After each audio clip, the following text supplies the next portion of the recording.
제 스타일 아시겠지만 뜬구름 잡는 소리, 뻔한 소리 전부 다 제끼고 실질적으로 여러분들의 매출이 무조건 상승할 수밖에 없는 내용들만 담았습니다. 본인이 무언가를 판매하는 사람이라면 제 영상들 중 만큼은 꼭 끝까지 보셔야 할 겁니다. 마지막에 나오는 꿀팁까지 본인에게 적용했을 때 여러분이 하루에 쓰잘데기 없이 낭비하는 시간 최소한 3시간을 확보할 수 있게 만들어 드릴게요. 성공하기 위해서는 성공한 사람들이 이야기하는 방법론들을 배우는 것도 물론 의미가 있지만 실패하는 좋지 못한 방법들을 미리 알고 그 내용들을 먼저 나에게서 제거하는 것도 굉장히 효율적인 방식이에요. 마치 종잣돈을 모으려는 사람이 한 달에 수천만 원을 벌지라도 이곳저곳에서 수백만 원씩 자동이체로 돈이 낭비되고 있다면 통장이 텅장 돈이 안 모이는 것처럼요. 이럴 때는 자동이체를 싸그리 다 해지하고 내가 사는데 문제가 없다면 수백 수천만 원을 세이브할 수 있겠죠. 자, 지금부터 판매하는 사람이라면 절대로 피해야 하는 3가지에 대해서 속 시원하게 한번 공개해 보도록 하겠습니다.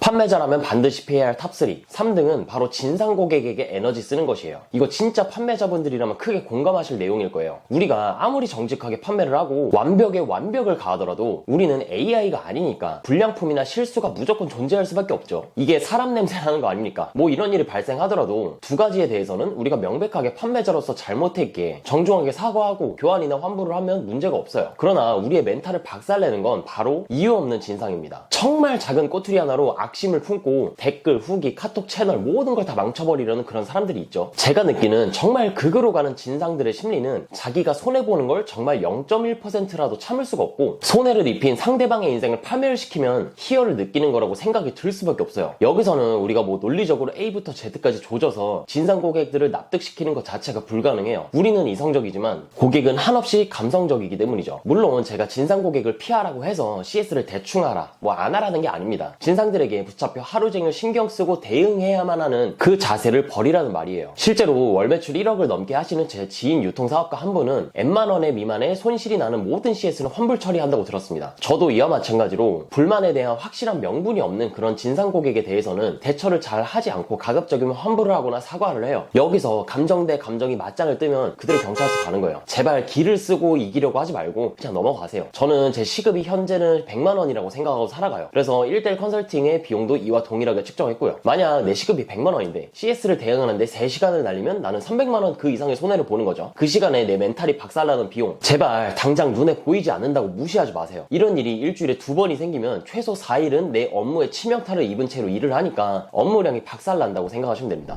판매자라면 반드시 피해야 할 탑2. 2등은 바로 매출이 순수익이라고 착각하는 유형이에요. 정말 많은 판매자들이 버는 돈이 전부 내 돈이라고 착각하고 그에 맞는 씀씀이로 스스로 망해가는 구조를 만들어요. 여러분이 버는 돈에는 정말 많은 요소가 담겨 있어요. 1번 부가세, 종소세 등등의 세금, 2번 코로나와 같은 통제 불가능한 리스크 대비금, 3번 기회에 맞게 나에게 들어오는 신규 사업 초기 자금, 4번 아프거나 다쳐서 일을 못하는 상황. 따지고 들면 이것보다 훨씬 더 많겠죠. 저는 사업하면서 상표권, 저작권 등등과 관련해서 법적 분쟁에 휘말려 소송 비용이 감당이 안 돼 그대로 폐업시켜 하신 분도 종종 봤어요. 본인이 번 1000만 원의 매출을 월 1000만 원의 순수익이라고 착각을 하고 바로 벤츠 E클래스 뽑고 롤렉스 차고 술값에 수백만 원을 써요. 물론 이러한 소비로 자극을 삼아 더 잘 되는 사람들도 있긴 하지만 낼 거 다 내고 그 와중에 조금 무리를 해서 소비를 하는 게 가장 바람직하죠. 과소비가 몸을 지배하면 점점 더 본인을 파멸로 이르게 할 거예요. 왜냐하면 소비에는 끝이 없거든요. 벤츠를 끌면 포르쉐가 보이고 포르쉐를 끌면 페라리가 보이고 이렇게 점진적으로 커지는 소비 버릇이 들면 감당이 되지 않는 순간 폐업을 하거나 일을 그만두거나 빚쟁이가 되겠죠. 초등학생도 아는 너무나 당연한 말이지만 많은 사람들이 당연하게 생각하지 않는 말, 매출은 순수익이 아닙니다.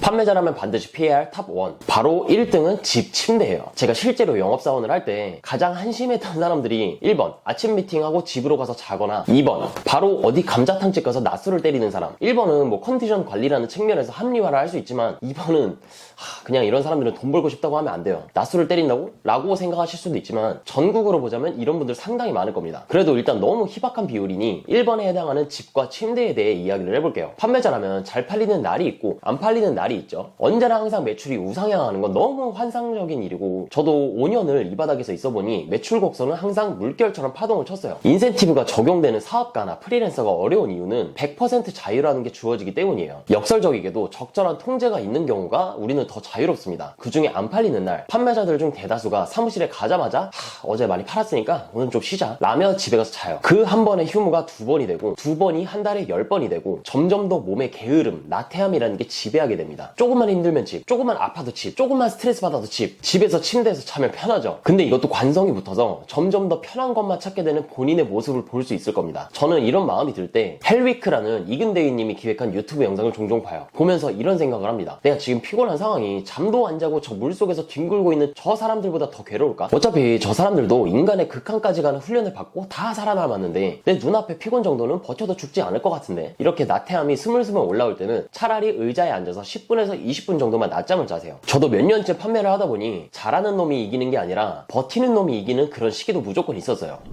정리를 해보자면 1. 스스로의 시급을 100만원이라고 생각을 하고 진상 고객에게 너무 많은 에너지를 쓰지 마세요. 2. 매출과 순수익은 철저하게 구분하고 뺄 거 다 뺀 돈을 내 순수익이라고 계속 생각하세요. 3번. 힘들다고 집으로 가지 마세요. 제발 한 번만 존버해보세요. 이 세 가지만 지켜도 여러분들은 하루 3시간 이상의 시간을 생으로 확보하실 수 있습니다. 아, 잠깐만요. 아직도 구독을 안 눌렀다면 지금 당장 구독, 좋아요, 알림 설정까지. 네, 감사합니다.